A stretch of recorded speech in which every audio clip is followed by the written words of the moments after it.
As we talked about in the first part of this series on conlanging, the word conlang is short for constructed language, and one is made when one or more conlangers decide to create a handmade, realistic language.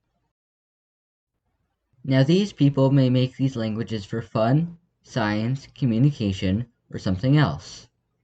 So this brings us to our first topic in our series on conlanging. When making your constructed language, it is most important that you think about who or what will be using your language. For instance, are the speakers alien?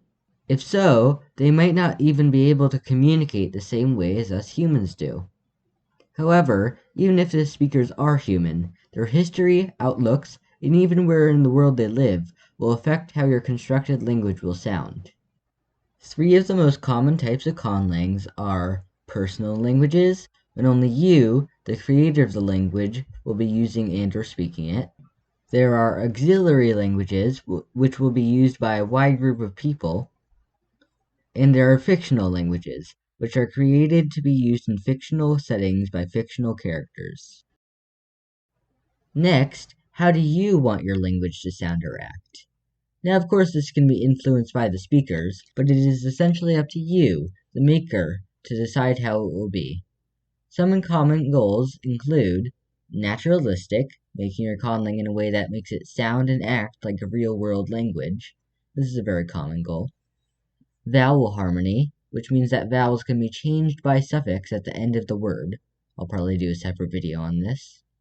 Free word order, if you want your language to have a strict word order, or for it to be completely free in order, where the order is simply encoded into the words themselves. Do you want your conlang to be deep and guttural, or light and maybe sharp? Setting little distinctions on how you want it to sound will go a long way, from choosing your sounds to building the words. Most of all, does your conlang have any unique features? Most conlangs that people make have a defining feature or aspect of the language, such as how Basque has its auxiliaries that latch on to the verb in a sentence. And finally, your usage of morphemes, whether or not you want your language to use lots of morphemes, the little defining parts, such as English's ing and d, or if you want it to rely much more on the root of the word. In addition, don't forget to keep your language pronounceable for yourself.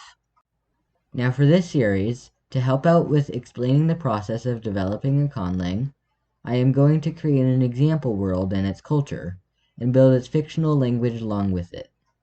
So to start, this culture lives in a cold place, location unknown for now, and so they must survive through pretty rough conditions. Therefore, I'm expecting their language to develop a sort of harsh feel to it, and maybe the language should be simple, quick, and not require too much thought, as they'd need to focus their energy on whatever situation they're in. Furthermore, this leads me to have the simple goals of free word order, I'm a big fan of it, harsh sounding, so maybe having sharp consonants and short vowels. I want it to be very agglutinative, meaning that it contains lots of meaning in its words. And finally, I want it to be naturalistic. So those are my example goals I'll be following along with for the rest of the series.